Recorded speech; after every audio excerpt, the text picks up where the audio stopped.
안녕하세요. 아름입니다.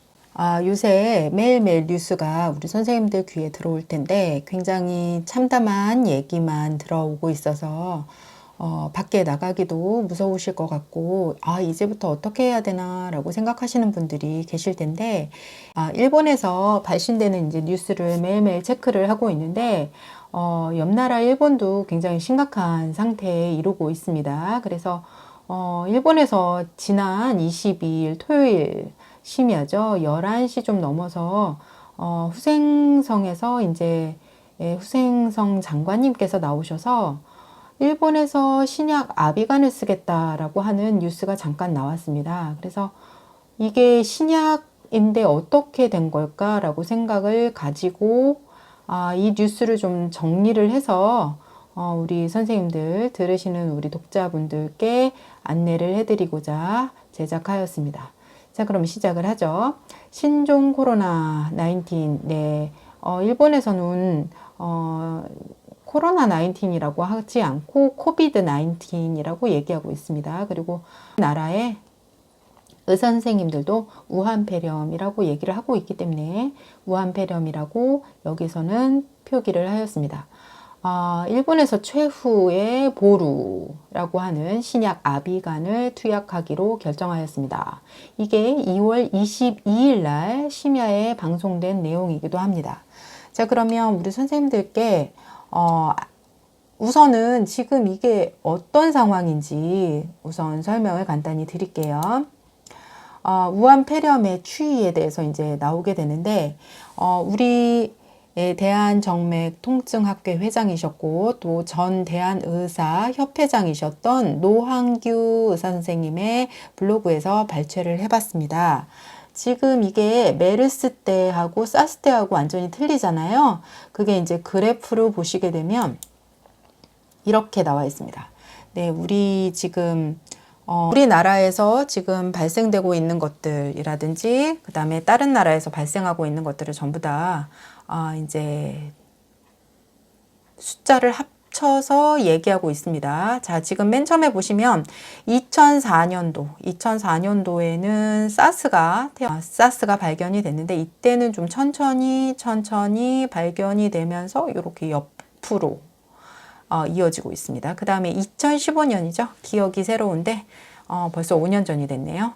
2015년에는 그다지 많은 사람이 걸리지는 않았고 근데 여기서는 좀 돌아가신 분이 많이 계셨습니다. 자, 사스는 이렇게 돼 있고 메르스도 이렇게 돼 있고 지금 우한폐렴은 어떻게 돼 있느냐면 우한폐렴은 지금 조금 시작이 되다가 급격히 올라가고 있습니다.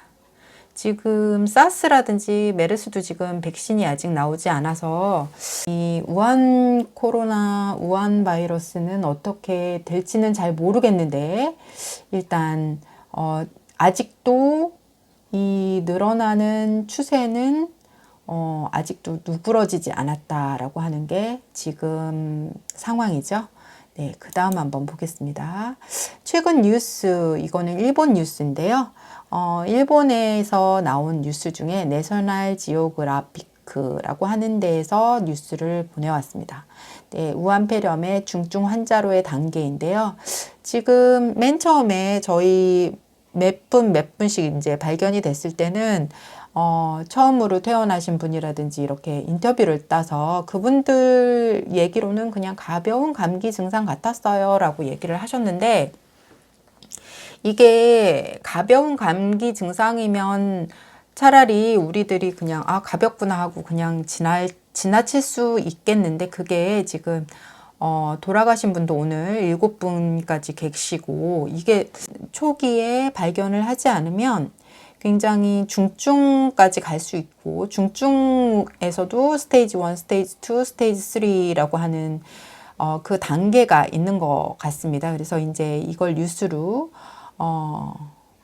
보내주셨는데 신型코로나 위르스니 간센스루 또 고우나루 신형 코로나 위르스에 간염하며 라고 하는 타이틀로 시작이 됐습니다. 이거는 지금 논문을 이제 뉴스로 이제 보도가 된 거기 때문에 제가 간단히 얘기를 드리자면, 이 논문 연구를 하신 분은 미국의 메리랜드 대학 의학부의 준 교수님 되시는 마슈 비 후리만이라고 하시는 선생님한테 인터뷰를 해서 나온 것 같습니다. 자, 코비드 19은 인플루엔자와 같이 호흡기 질환이 되고 또 폐에서 시작돼서 폐에서 끝난다라고 얘기를 하고 있습니다. 그래서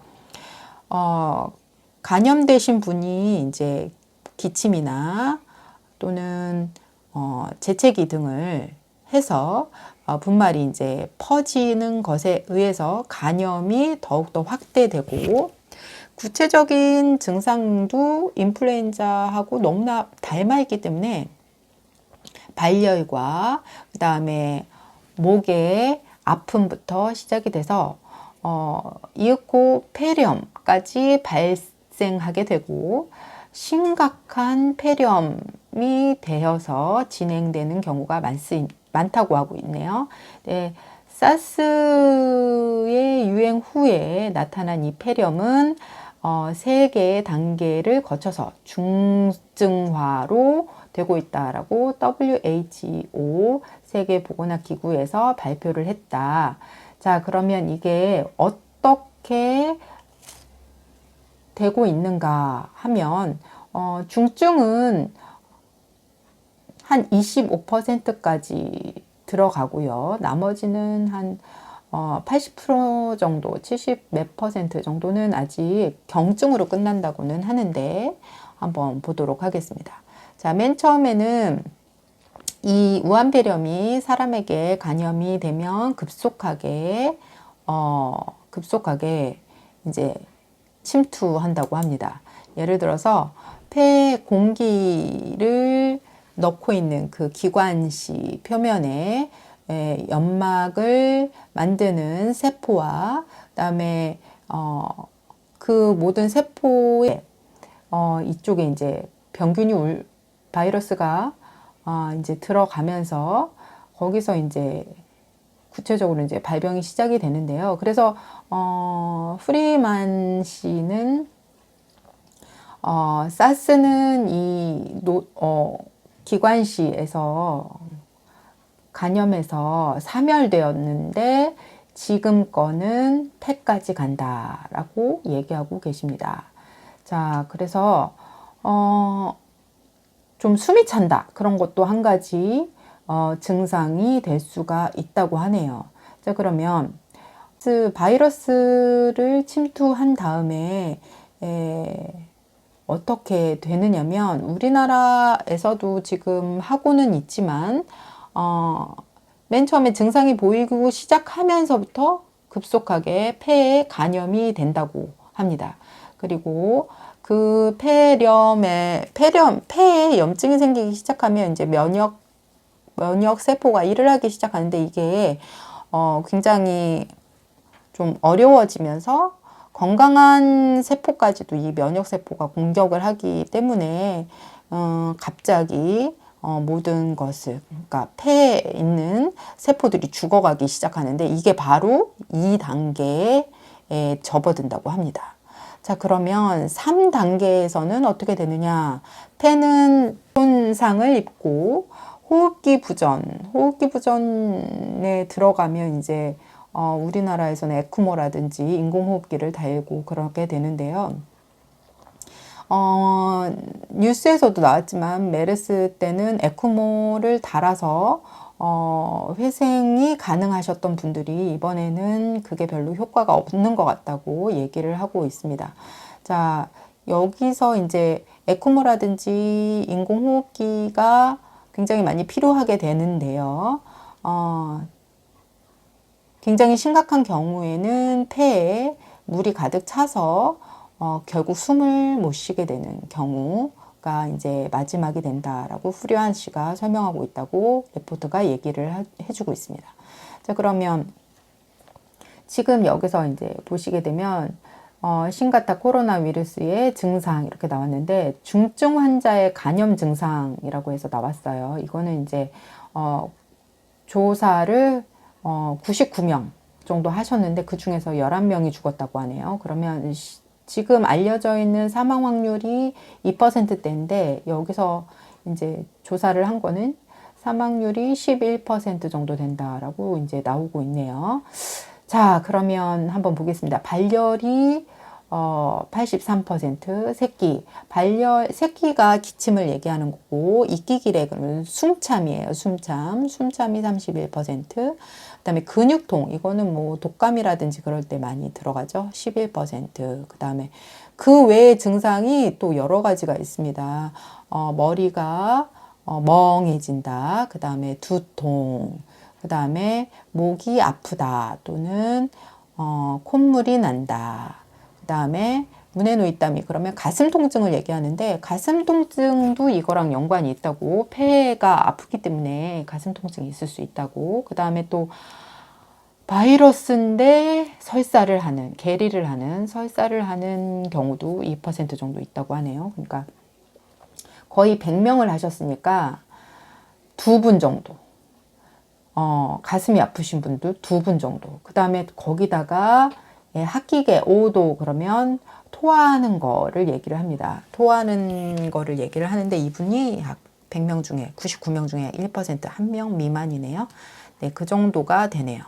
자, 그러면 이런 와중에서 이제 일본에서는 이제 굉장히 많이 지금 발병이 되고, 저희 나라보다 훨씬 많은 분들이 크루즈선에서 간염이 돼서 내려오셨고, 또 그분들을 치료를 일본 전역에서 지금 하고 있는데, 그 중에서 이제 일본 각지에서 또 감염자가 점점 나오고 있는 편이죠. 그래서 그때 2월 22일쯤 되면 우리나라에서도 감염자가 하루에 150명, 200명 이렇게 나올 때입니다.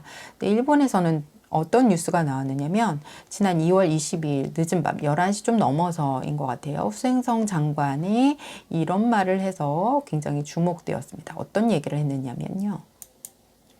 자, 이분이 지금 일본 후생성 장관을 하고 계시는데, 그런 중에 일본 정부가 새로운 치료약에 대해서 발표했다라고 하는 게 나왔습니다. 이게, 자, 내용을 보시게 되면 인플루엔자 독감 치료약의 아비간에 대해서 검증의 결과 일정의 효과를 확인할 수 있다면 넓은 의료기관에서 사용할 수 있도록 환경을 조정하고 있는 생각을 이야기했다. NHK에서 뉴스를 뽑아왔습니다.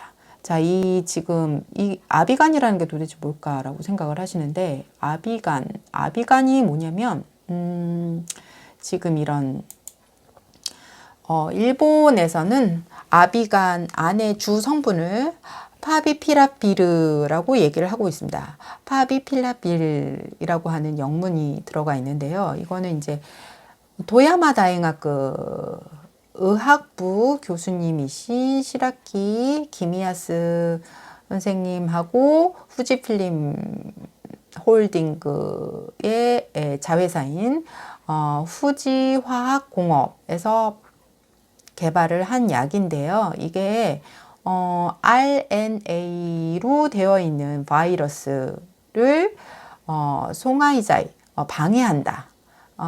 뽀리가 중지하고 방해하는 그런 약이다라고 하고 있습니다. 이거는 이제 일본에서 준공이죠.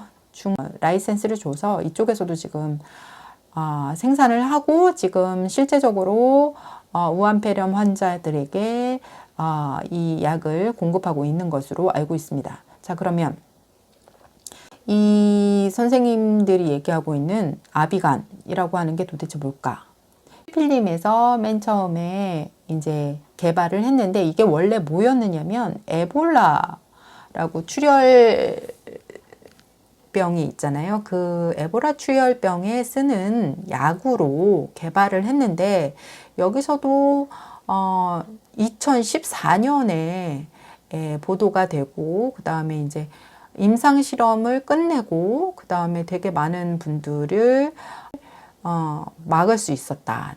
네, 그래서 생명을 살릴 수 있었다 하는 얘기가 나옵니다. 네, 일본에서는 이 얘기가 잠시 있다가 없어져요. 네, 잠시 있다가 없어지는데 그게 2014년도에 약이 개발돼서 에볼라 환자들에게 투여를 시작하고 임상 결과가 굉장히 훌륭했다라고 되고 그 다음에 이제 뉴스에 나오는 게 2017년 3월 9일 정도에 나오는데 이게 뭐냐면 후생성, 지금 후생노동성, 후생성에서 신型신형 인플루엔자, 신형 독감이 유행할 때를 대비해서 아비간을 비축하는 것을 결정해서 이번 연도 2017년도에부터는 3만 명분을 발주하고 그런 방침을 밝혔다라고 이제 얘기를 하고 있습니다. 그래서 2017년 3월 30일에는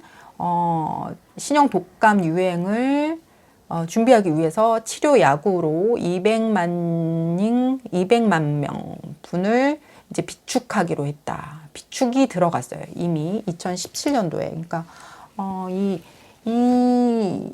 2017년도면 벌써 3년, 4년 정도 되는데 그때부터 이미 이 약을 정부 사람들하고 그 후지필름 분들은 이미 알고 있었고 의사 선생님들도 좀 몇 분 알고는 계셨던 것 같아요. 그래서 2018년도 10월 달에는 중국과 라이센스 계약을 맺어서 이제 이쪽에도 주기로 했고 그 다음에 지금 2020년 2월 16일 중국에서 이미 그 약을 생산을 해서 이제 그 약을 투여하고 있다고 있습니다.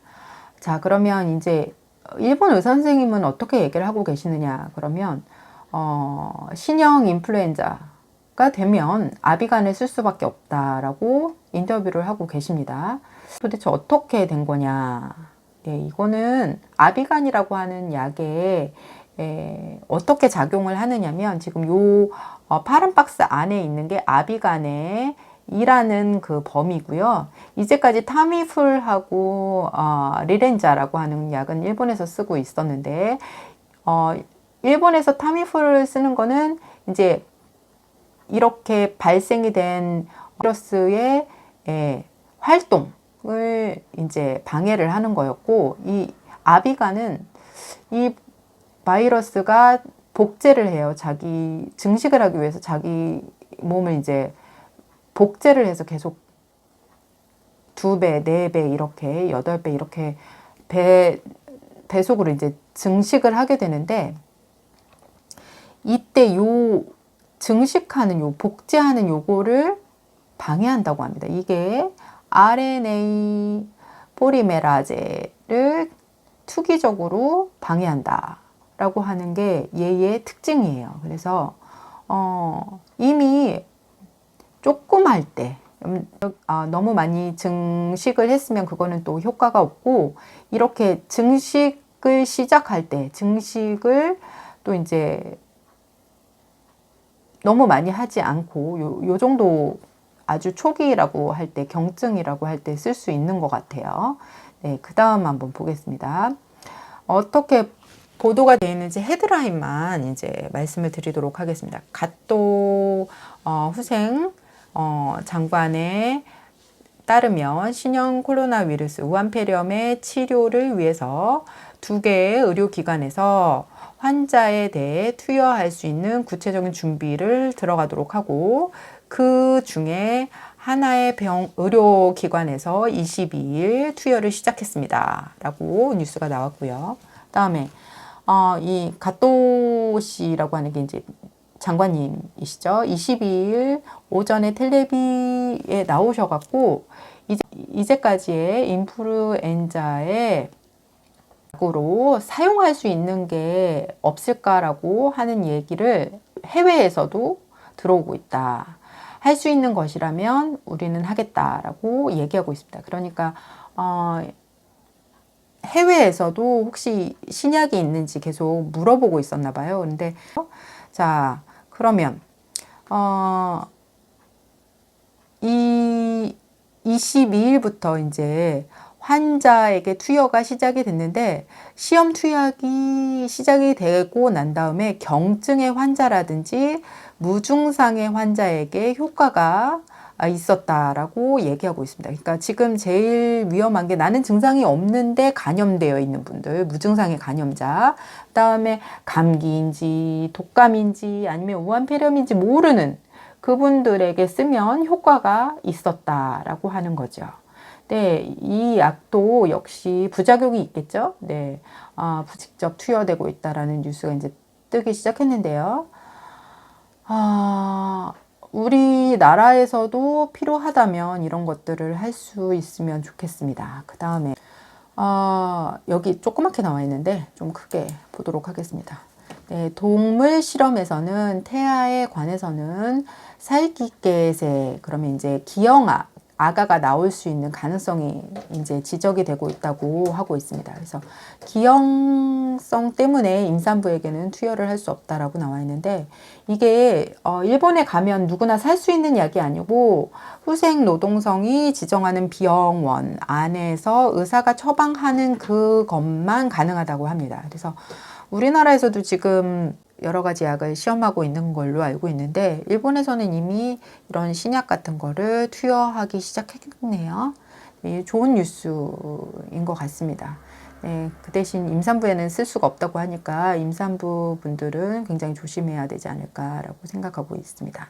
자, 오늘 뉴스가 아니고 일본 뉴스를 보면 신형 코로나 위루스 감염증의 정리, 그래서 우한시의 봉쇄 조치가 일부 완화됐다. 한국의 감염자가 763명이고 죽은 사람이 7명이 되었다. 그 다음에 감염 방지책을 25일 내일에도 방침을 공표할 것이다.